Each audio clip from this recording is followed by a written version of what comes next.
So how are you this afternoon, Miss Poe? I'm Dr. Hausman. I'll be conducting the examination to see whether or not you're fit to stand trial.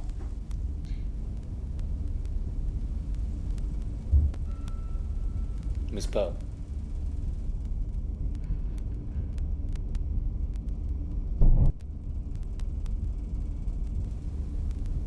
Miss Poe.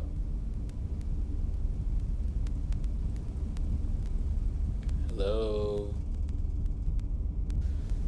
This should be an easy exam of your sanity, because clearly you have none. Patient shows no interest or sign of emotion.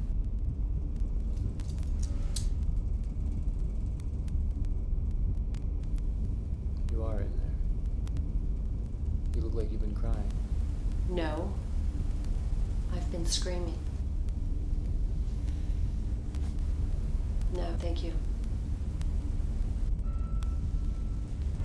Are you nervous? Nervous? Yes, dreadfully nervous. But would you call me insane for that? No. But I do think that your sense of right and wrong might be distorted. My senses have not been distorted, Doctor. They've been sharpened. And above all of them, my sense of hearing is acute. I have heard all things, from heaven and from the earth. I have even heard things from hell. How then am I insane?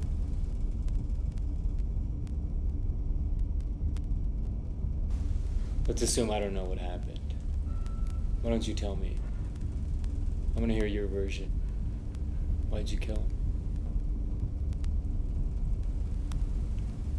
It's impossible to say how the idea first entered my mind to kill the old man.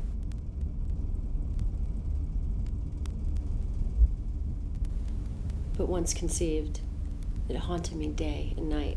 Was it for his possessions? No.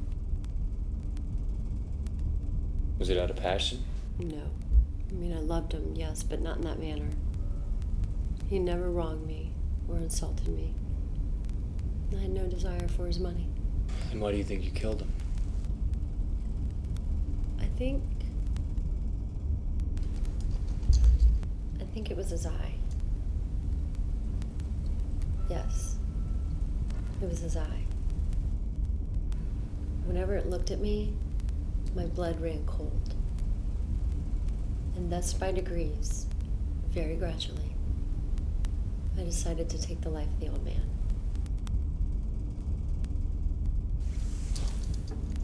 Now you think I'm insane. But insane people don't know anything. You should have seen me. You should have seen how I proceeded with caution and foresight. Do you think you were cruel to him? I was never kinder to the old man than during the week before I killed him. Why don't you tell me about that week? There's not much to tell. I would check in on him while I slept.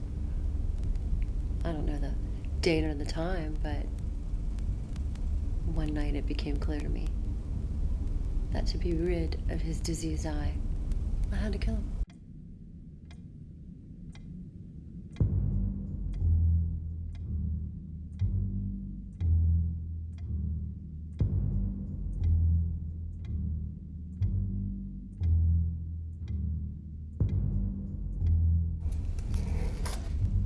It took me an hour just to move my head in.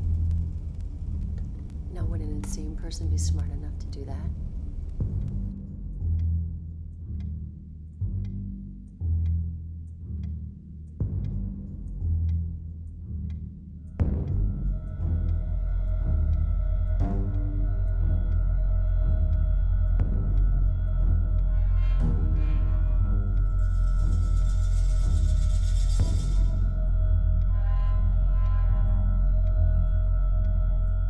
It was impossible that first night.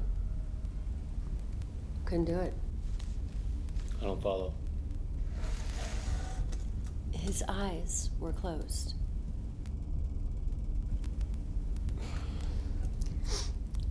My issue wasn't with him.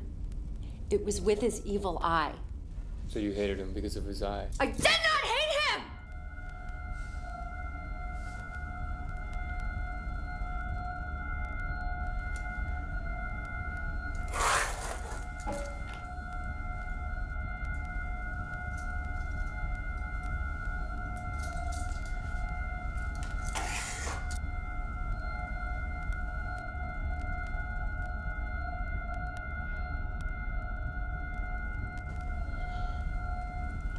I hated that eye. So on that first night, what happened next? This went on for days. I would enter his room, find his eyes closed, and then I would leave. How did that make you feel? You suspect that I was infuriated that I couldn't kill him. That would truly make me insane if I felt anger. I am not insane, Doctor. I am patient. So you waited. How many days later? It was on the 8th night. I was more than usually cautious in opening the door.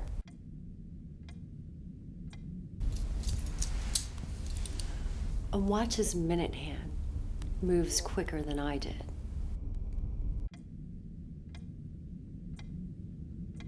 Never before that night had I felt the extent of my own powers, of my sagacity.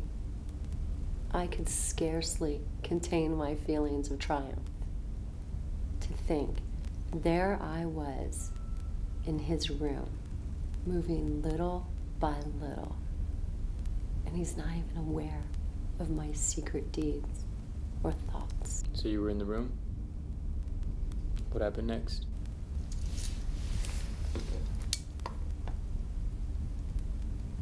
Fate happened, Doctor. Fate.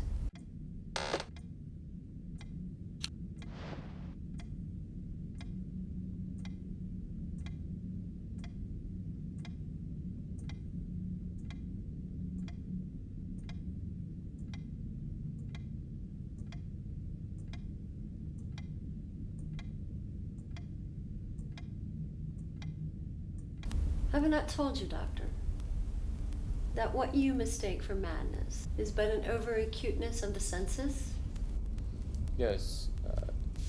You said your sense of hearing became heightened. What I heard was something I knew all too well.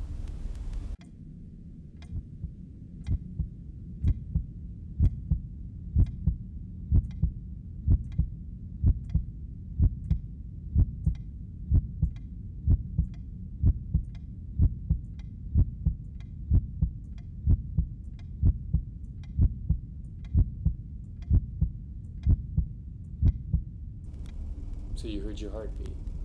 That's not unusual. I assure you, Doctor, it wasn't mine.